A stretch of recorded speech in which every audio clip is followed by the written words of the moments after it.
নমস্কাৰ বন্ধুসকল। কোনোবা এজন মহান ব্যক্তিয়ে কৈ গৈছে, এই পৃথিৱীত মানুহৰ বাবে কোনো কামেই অসম্ভৱ নহয়। প্ৰবল ইচ্ছাশক্তি আৰু নিৰন্তৰ প্ৰচেষ্টাৰে সকলো অসম্ভৱ কামকে সম্ভৱ কৰি তুলিব পাৰি। পৰ্বতৰ সুউচ্চ শৃংগ আপোনাৰ ভৰিৰ তলত হ'ব যিদিনাৰ পৰা আপুনি তাত উঠিবলৈ প্ৰয়ত্ন কৰিব।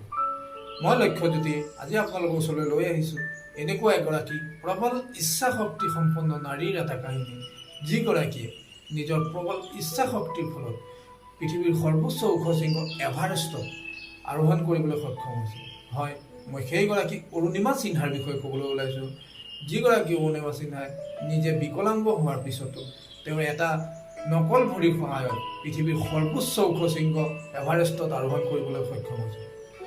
1988 চনত উত্তৰ প্ৰদেশৰ চুলতানপুৰত জন্মগ্ৰহণ কৰা অৰুণিমা সিনহা সৰুৰে পৰা খেলা ধূলাৰ প্ৰতি যথেষ্ট আগ্ৰহী আছিল আৰু তেওঁ উত্তৰ প্ৰদেশৰ নেশ্যনেল ভলীবল টীমত ভলীবল খেলিছিল। 2011 চনত বিশেষ এটা অনুষ্ঠানত অংশগ্ৰহণ কৰিবলৈ তেওঁ উত্তৰ প্ৰদেশৰ লক্ষ্ণৌৰ পৰা দিল্লীলৈ পদ্মাৱতী ট্ৰেইনেৰে যাত্ৰা কৰি আছে আৰু উত্তৰ প্ৰদেশৰ বৰেলী ডিষ্ট্ৰিক্টত তেওঁ ৰাতি কেইজনমান দুষ্ট স্বভাৱৰ লোকে তেওঁ ডিঙিত থকা সোণৰ চেইনডাল লুটি নিয়াৰ কাৰণে চেষ্টা কৰিছিল আৰু সেই প্ৰচেষ্টাতে তেওঁ ট্ৰেইনৰ পৰা ৰাতি বাহিৰলৈ পেলাই দিছিল।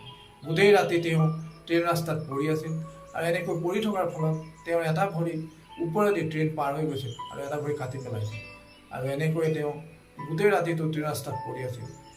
দ্বিতীয় দিনা ৰাতিপুৱা তেওঁ কোনোবা লোকে উদ্ধাৰ কৰিছিল আৰু হস্পিটেলত ভৰ্তি কৰিছিল আৰু তেওঁ এটা ভৰি কাটি গৈছিল আৰু আনটো ভৰি হাড়দিৰ দুটুকুৰা হৈ ভাগি গৈছিল।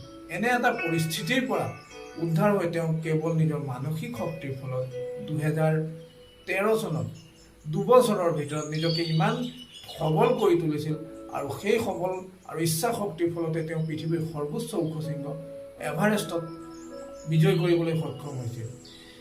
সেইকাৰণে প্ৰতিজন মানুহৰে ভিতৰত এনেকুৱা এটা প্ৰবল ইচ্ছা শক্তি থাকিব লাগে, যিটো শক্তিৰ ফলত তেওঁ অসম্ভৱকো সম্ভৱ কৰি তুলিব পাৰে।